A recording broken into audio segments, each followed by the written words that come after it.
asking for an update on all of your injured players, and in particular, N'Golo Kante and Ben Chilwell, please. Yeah, of course. Kova is still out for the game on Sunday. N'Golo twisted his knee a little bit and feels quite better since the game, but seems like he will be out for some days, but it's a matter of days, matter of 1 week maybe. We still have a little bit of hopes, but would be almost a miracle if he makes it. So we think about a week or so for N'Golo. And Ben is out. He has he injured his. He has a partial injury of his ACL, and the decision is to treat it conservatively. And the next 6 weeks will tell the story. Actually, if he makes it and will be fully available, hopefully within this 6 weeks or after the 6 weeks, or needs a surgery after that. On Chilwell, is it a case of, as you say, treating it conservatively and then making a decision in 6 weeks about whether he requires surgery? And how long are you expecting to be without him? No, I expect now. Now I only care about the 6 weeks. We are very positive because the first reaction of his body is very positive. So hopefully it stays like this. And now the full focus from everybody is towards the next 6 weeks, and bring him back to the pitch and make him play. This is the decision after all the examinations, and this is a very responsible decision. So there's no rush in it and no pressure, but this is the reasonable way to do it. And so all the focus is now on the next 6 weeks. I know you're focusing on that 6 weeks, but can you rule out that this is an injury that could keep him out for minimum 6 months at this stage? But we need to talk about it again in 6 weeks. Maybe we don't need to talk about it because everything is fine, and this would be the best case, and then there's a worst case, and then there's maybe some shades of grey in between. We have to wait. It does not help if we start now speaking about worst cases scenarios, because it's also a best case scenario. And like I said, the decision is made. The next weeks will give the direction. And if there are any updates, we can give you the updates. But right now, this is what we have.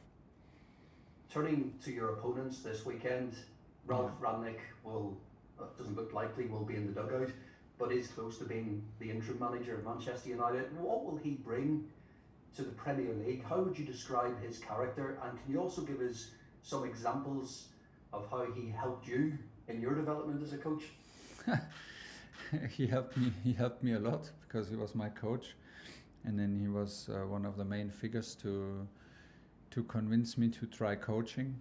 So he had a huge influence on all of us at this time, because he showed us that it's not necessary to follow people to the toilet in football games, because that was the belief in these days, that the defenders follow their strikers wherever they go. And he showed us that it's possible to defend everybody in a zone. But listen, I mean, before I get carried away and talk too much, he is not appointed yet, and let's respect everybody. Let's respect Ralf, his decision, and the club's decision, and when things are done, then we can maybe talk about it. Last one, Paul. I just want to ask you then about Ruben Loftus-Cheek. A few weeks ago you said that he has to show his full potential based on his performance against Juventus when he came on. Is it fair to say that the response from him has been overwhelmingly positive? Yes, but I did not say it because I was not happy before. I was just mentioning I would always repeat it even now, because I see the potential, and I think that he knows about his potential, and I think that as he was a academy player, everybody was very aware about his potential. But the thing is, for him, the next step is to show it to everybody. Everybody in the stadium must go home and know how strong Ruben is, and that is the next step, to actually put the potential on the street and drive the car as fast as possible. And this is what he's doing since many weeks. Otherwise, he would not play. Otherwise, there would be no chance for him to play, because this is about performance. And he deserves to play, and he deserved to play some weeks ago. And he's in competition with N'Golo, with Chorshi, with Mateo Kovacic, with Saul. So he's in one of the toughest competitions for minutes on the pitch. But I can only repeat, I am still happy with Ruben. He was part of a fantastic performance, and this is what we expect, because we can expect it from him, and we will stay very demanding because of his potential. John South from 5-1. Can't hear you, John.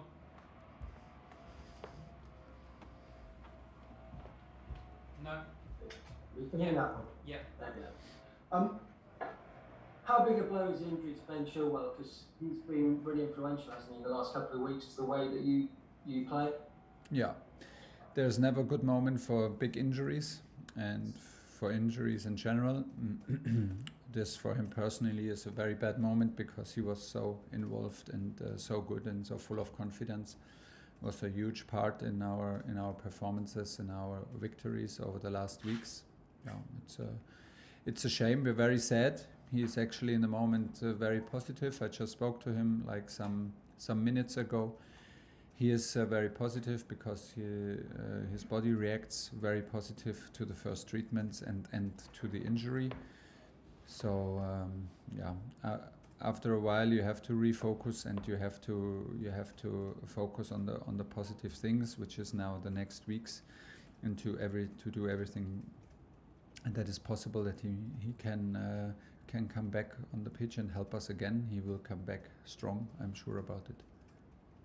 With Manchester United, have you been surprised what's happened there this season? Were you expecting more from them? Were you expecting them to challenge for the title? Yeah, I was, and maybe I still am. I will never write anybody off, not in this league and not in this game, because it is a big club, first of all, but it is a very experienced and individually a top level group of players. So this is still the case, and part of the performance from us is to not let them perform, because once we let them perform, you can see, like, within seconds and within minutes in every game, the full potential and the talent of these players, which is like on highest level. Last one, John. Just finally, just 2-parter. Firstly, is Romelu ready to start? And the last couple of weeks, has this been the best football you think your side has played since you've been at the club? We are on a very high level, yes, a very high level, consistently high level. I'm not so much into judging if it is the best, the very best, second best, but it is very strong. We feel very competitive, and we feel that we have a good mix of discipline, of structure, but also freedom, and a certain sharpness and a certain grip in our games and performances, which makes us very happy and very competitive. Romelu is in training. If you ask the player, he would say, yes, I can start for sure. There is a bit of difference between ready for training and ready for games. Then there's also a difference, ready for games or Premier League games. This is another step. Listen, we only have 3 changes. The possibility that he starts is not very high, because we cannot be sure what happens in between matches, and we have to find the balance between, like, giving minutes, but also be absolute competitive for 90 minutes with the guys who play and who start. Thanks, Adrian. Hi, Thomas. How are you? Thanks. I'm good. Good, excellent. Last season you kept telling us you were the hunters, because you were chasing Man City, you were chasing teams in the Champions League. Now you're very much the hunted, because you're the team that's top of the table. You're the one everyone's talking about. What do you expect to learn from your team this year that's different from last, now that you're being chased down?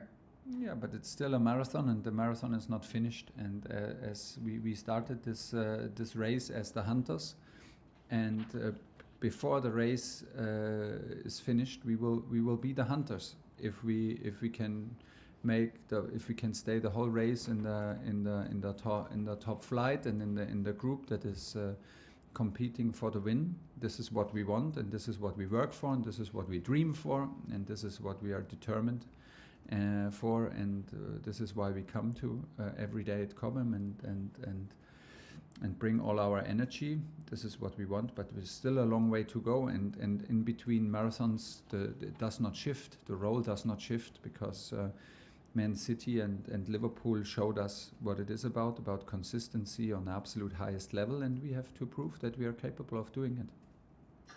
Sometimes in a marathon you need someone really young to help you along, and your academy players are helping you out at the moment, aren't they? Reece James, Trevor Chalobah, you mentioned Loftus-Cheek, Mason Mount, Callum Hudson-Odoi. Have even you been surprised at how good the academy has been at Chelsea to produce so many players that can go on and be top stars? Well, surprised, I don't know, surprised, but we saw it very, very quickly in training, that we have some very good kids here, and what makes me maybe the happiest is how much they care about the shirt and the club, and how much they care about their career to make it here. This is very impressive and very nice to see. And like I said before, this makes it special, not only for me as a coach, but I think also for spectators, of course for our supporters, but I think for all people who love the game and love the teamwork in the game, that can make the difference, because it is a fantastic mix between homegrown talents and still young boys who have the future in front of them, and have still not reached their highest level. They still can grow in personality, character, and also football-wise. And it's a fantastic mix between top players from abroad that makes it very exciting for me to work with. But I think that this gives also for spectators and guys who love the game a special feeling, and which is amazing. Last one from me. I know you don't want to talk too much about Ralph Rangnick because he hasn't signed yet on the dotted line, but I understand that you're one of his kind of disciples. You know, he was very good to you and helped you come through. But he's also known for being real front foot football, heavy metal, rock and roll football, like Jurgen Klopp as well. When we spoke last year, you said you were a little bit more like ABBA than rock and roll football. Are you going to have to change your style a bit? I told you I listened to ABBA because I was in love with a singer. That was in my first years at school, first 4 years at school, because I had to go to school, and I went by the shop where they sell the vinyl, and so that's why. The music was so, and if you play football like ABBA, I don't know if you make it through a Premier League season. Let's say not the whole season.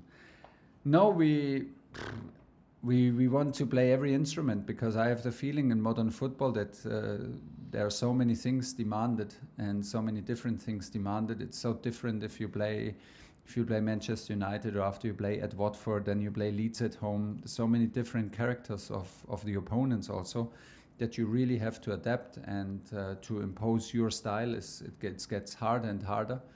And for that, we need to have answers. We need to have different styles. We need to find solutions. This is what we're trying to do. Last question in the broadcast, Alex. Hi, James. How are you? Hi, good, thanks. 50 games in charge now, just 7 defeats, a record low 24 goals conceded. Did you imagine it was going to go this well?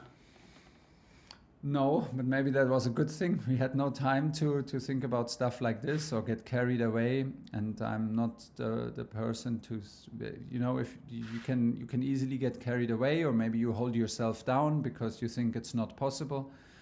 It was very difficult to imagine it like this, because the decision was a very quick one, and the situation was that we were like 8 points behind Liverpool at this moment, and Liverpool were the fourth in the table, and this was the target to reach somehow Champions League qualification. What I can tell is that I was very surprised that it's already 50 games.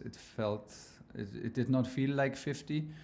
Time went by so quickly, but it was a fantastic journey so far, and I hope I make some more packages of 50 that I can add to it. Is it a good time to play Manchester United when they're unsettled, or is it a bad time when they're looking for a reaction? I don't know if it's ever a good time to play against teams, because that would mean we think that we know something or can predict something. You can see it either way.